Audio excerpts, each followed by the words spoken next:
Cricket एक ऐसा खेल है जिसे हमारा देश न सिर्फ खेलता है बल्कि भावनात्मक रूप से भी समझता है। हर शब्द, हर बयान का असर होता है, न सिर्फ खिलाड़ी परिणाम पर बल्कि नए विवादों या गहरे इतिहास की यादों पर भी। ऐसा ही कुछ इस बार हुआ जब शुक्री कॉनट ने कहा कि वे चाहते थे कि इंडियन क्रिकेट टीम ग्लोबल करे। घटना ग्लोबल कहने का मकसद, दूसरे टेस्ट के चौथे दिन जब दक्षिण अफ्रीका ने भारत को 548 रन की बढ़त दी और फिर देर तक बैटिंग जारी रखी, कॉनट से पूछा गया कि ऐसा क्यों किया गया। उन्होंने कहा कि वे चाहते थे कि भारतीय टीम लंबे समय तक मैदान पर खड़ी रहे, थके, दबाव महसूस करे। उन्होंने कहा, ऐसा दिखाने की कोशिश थी कि भारतीय खिलाड़ियों को शारीरिक और मानसिक रूप से थकाकर उन्हें आसान नहीं छोड़ना। तालमाप से ये रणनीति खेल की दृष्टि से समझी जा सकती है, लेकिन शब्दों का चुनाव खेल से कहीं अधिक संवेदनशील बन गया। ग्लोबल सामान्य अर्थ व ऐतिहासिक पृष्ठभूमि। ग्लोबल का मतलब है जमीन पर रेंगना, मुंह नीचे करके घुटनों पर झुकना, यानी पूरी तरह नीचता, दबाव या अधीनता दिखाना। लेकिन क्रिकेट पार्लेंस में यह सिर्फ नीचता नहीं बल्कि एक विशेष ऐतिहासिक बोझ लिए हुए है। 1976 में टोनी ग्रेग, जो उस समय इंग्लैंड क्रिकेट टीम के कप्तान थे, ने एक इंटरव्यू में कहा था कि वे चाहते हैं कि West Indies cricket team global करे।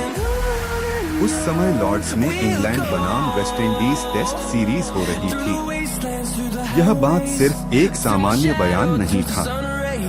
उस वक्त वेस्ट इंडीज टीम और वहां के खिलाड़ियों और दर्शकों ने इसे नस्लीय औपनिवेशिक अपमान समझा, एक प्रकार की तानों और मजाक का संयोजन जिसमें अश्वेत खिलाड़ियों को नीच दिखाने की कोशिश थी। वेस्ट इंडीज टीम ने उस अभद्रता को जवाब में जोरदार क्रिकेट खेल कर दिया, सीरीज 3-0 से जीतकर। क्यों ग्लोबल अब भी बेहद संवेदनशील है और क्यों विवादित? ग्लोबल सिर्फ एक शब्द नहीं, यह एक इतिहास और नस्लीय शोषण की याद लेकर आता है।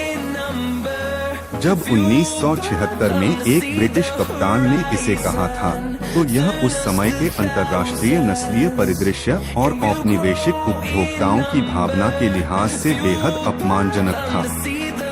आज भी जब एक अंतर्राष्ट्रीय मैच के दौरान इसे कहा जाता है, खासकर ऐसे देश के खिलाफ जिसने अपने उपनिवेश, जात भेद, रंग भेद आदि से जूझा है, तो वह सिर्फ खेल रणनीति नहीं बल्कि भावनात्मक और ऐतिहासिक अपमान की भावना जगाता है। इसीलिए भले ही ग्लोबल शब्द अपने आप में किसी नस्ल विशेष के लिए नहीं हो, लेकिन उसकी ऐतिहासिक पृष्ठभूमि उपनिवेश, शोषण, नस्ल भेद उसे बेहद संवेदनशील बना देती है।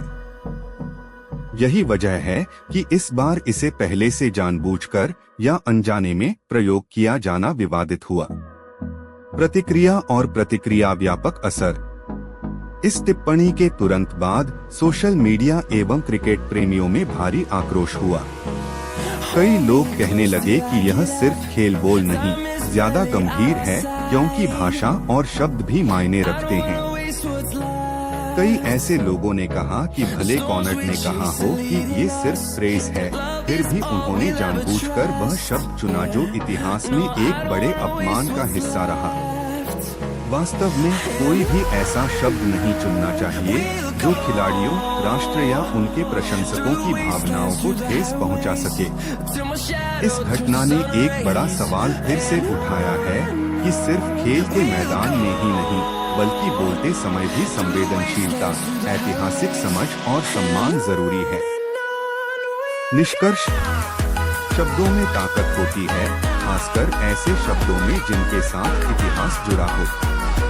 ग्लोबल मात्र एक अंग्रेजी शब्द नहीं बल्कि नस्ल भेद और उपनिवेशवाद की याद दिलाता है। जब एक अंतर्राष्ट्रीय क्रिकेट कोच ने इसे बयान बोला, तो वह सिर्फ रणनीति नहीं थी, वह एक ऐतिहासिक अपमान था जिसने क्रिकेट फैंस, खिलाड़ियों व राष्ट्र की संवेदनशीलता को झकझोरा। इसलिए अब वक्त है, क्रिकेट सिर्फ बल्ला बॉल या स्कोर कार्ड नहीं, बल्कि सम्मान और समझदारी का भी खेल होना चाहिए।